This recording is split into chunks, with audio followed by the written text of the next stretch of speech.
ఆలకింపమంటున్నాడు. నిజంగా దావీదుకు ఎంత శ్రమ కలిగిందో, ఎంత వేదన కలిగిందో మనకు తెలియదు. కానీ తనకు కలిగినటువంటి ఆ శ్రమను బట్టి మనుషులకి ఎవ్వరికి కూడా చెప్పుకోలేదు, దేవునికి చెప్పుకున్నాడు.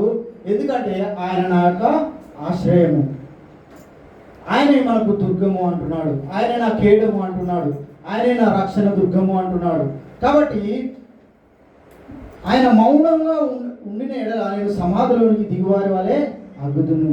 దేవా, నువ్వు ఇంక ఎన్నాళ్ళు నాకు న్యాయము చేకూర్చవయ్యా అని దావీదు, ఒకవేళ దేవుడు నువ్వు మౌనంగా ఉన్నావేమో దేవా, ఒకవేళ నువ్వు మౌనంగా ఉంటే నేను సమాధిలోనికి దిగిపోయిన వారి వలె ఉంటానేమో, కాబట్టి నువ్వు ఒకసారి మాట్లాడవయ్యా, నువ్వు ఒకసారి నాతో మాట్లాడు ప్రభువా అని దేవుణ్ణి గోజాడుతున్నాడు. నేను నీకు మొరపెట్టినప్పుడు నీ పరిశుద్ధాలయం వైపు నా చేతులు ఎత్తుదును. ఎప్పుడంటే మనం మొరపెడేటప్పుడు కొందరు ఏం చేస్తారంటే అసలు కనీసము చేతులు ఎత్తుడు కాదు కదా, నిలబడుడు కాదు కదా. నాకు ఆ విషయంలో చాలా కోపం వస్తుంది. మరి 2-3 నెలల క్రితం అనుకుంటా సిపోర కూడా లేచి నిలబడి ఆరాధన చేయాలి అంటే ఆమెకు ఎంత బాగా జ్వరం వచ్చింది. అయినా మనకు దేవుని మందిరానికి వచ్చినప్పుడు ఒక్క నిమిషం మనం లేచి నిలబడి దేవుని 2 చేతులు ఎత్తి ఆరాధించాలి. మరి సేవకులు కూడా చాలాసార్లు చెప్పాడు, మనము మన పిల్లల కోసం, మన కుటుంబం కోసం మనం ఎప్పుడు కూడా చేతులు ఎత్తి ప్రార్థన చేయాలి. ఇక్కడ దావీదు కీర్తనకాడు అంటున్నాడు, నేను నీకు మొరపెట్టున్నప్పుడు నీ పరిశుద్ధాలయం వైపు నా చేతులు ఎత్తును. ఎక్కడ మనము చేతులు ఎత్తాలంటే ఆయన పరిశుద్ధాలయం వైపు చేతులు ఎత్తి మనము ప్రార్థన చేయాలి, మనం మొరపెట్టాలి. మన మొర ఎలా ఉండాలంటే నీ హృదయంలోంచి రావాలండి.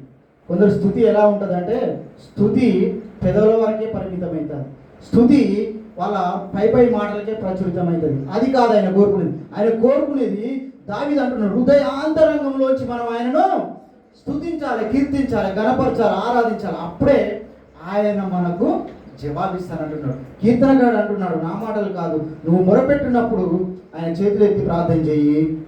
మూడవదికి వచ్చేసరికి భక్తిహీనులను పాపం చేయి వారిని నువ్వు లాగివేయినట్టు నన్ను లాగివేయకు. భక్తిహీనులు ఎవరైతే ఉంటారో, ఎవరైతే పాపం చేస్తారో వారిని లాగివేసినట్టు. ఇప్పుడు కీర్తనలో ధ్యానిస్తున్నాను, 73లో ఉందనుకుంటా, నీతిమంతులు అనీతిమంతులు. వీళ్ళు ఏంటంటే నీతిమంతులు ఏమో శ్రమలు అనుభవిస్తుంటారు, పాపం వీళ్ళకి ఎప్పుడు కష్టాలే, వీళ్ళకి అప్పులు బాధలు అన్నీ కుమిలిపోతుంటారు. ఈ అవినీతి మంతులు ఎవరైతే ఉన్నారో వాళ్ళంట ప్రబలిపోతారట. ఎక్కడ ప్రబలిపోతారంటే అవినీతిలో ప్రబలిపోతారు. కానీ కీర్తనకాడు అంటాడు, నీవు భక్తిహీనులను పాపం చేయవారిని. ఎవరికి దేవుడు తీర్పు తీరుస్తాడంటే చివరి అంత్య దినాలలో ఒకవేళ ఆయన రాకడలో కూడా భక్తిహీనులను లాగివేస్తాడట. ఎక్కడికి లాగివేస్తాడో తెలుసా అండి? అగ్నిగుండంలో లాగేస్తాడు. హల్లెలూయా. అగ్నిగుండంలోకి లాగివేసినట్టు, వారిని లాగివేసినట్టు నన్ను లాగివేయకు ప్రభు అంటున్నాడు దావీదు.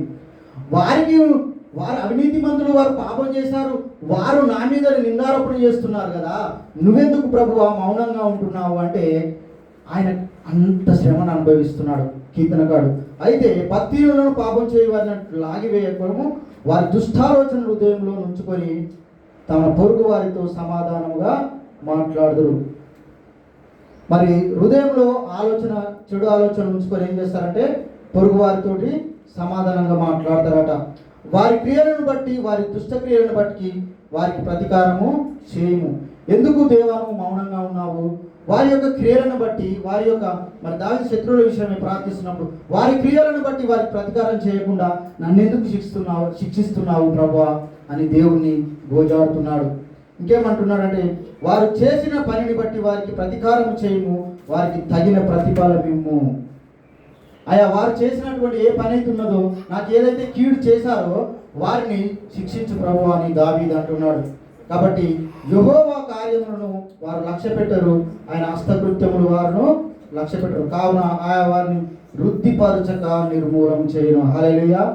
మరి ఈ కీర్తన మరి సేవకులు కూడా ఇంతకుముందు చెప్పారు, నేను రాసి పెట్టుకున్న ఇందులో ఈ డబ్బా నోటేడు అయ్యగారు చెప్పిన మాట ఇది. యెహోవా కార్యములను వారు లక్ష్య పెట్టారు. అయితే ఆయన హస్తకృత్యములను వారు ఎవరైతే లక్ష్య పెట్టారో ఆయన ఏం చేస్తారంటే వారిని వృద్ధిపరచగా నిర్మూల చేస్తారంట. హల్లెలూయా.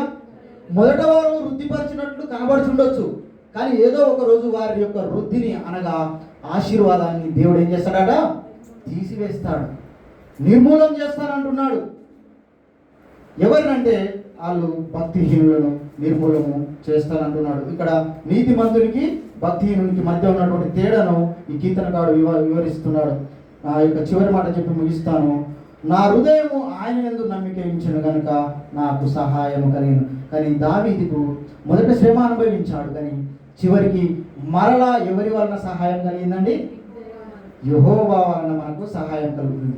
ఆనాడు దావీదు చేసిన ప్రార్థన మనం కూడా చేస్తే మనకు కూడా దేవుడు జవాబును తప్పకుండా ఇస్తాడు. కాబట్టి మనం ఏం చేయాలంటే ఆయన కొరకు కనిపెడుతూ మనం ఏం చేయాలంటే నా హృదయం ఆయన యందు నమ్మకించిన, మరో హృదయము ఎవరి యందు నమ్మకం ఉంచాలంటే దేవుని యందు నమ్మకం ఉంచాలి.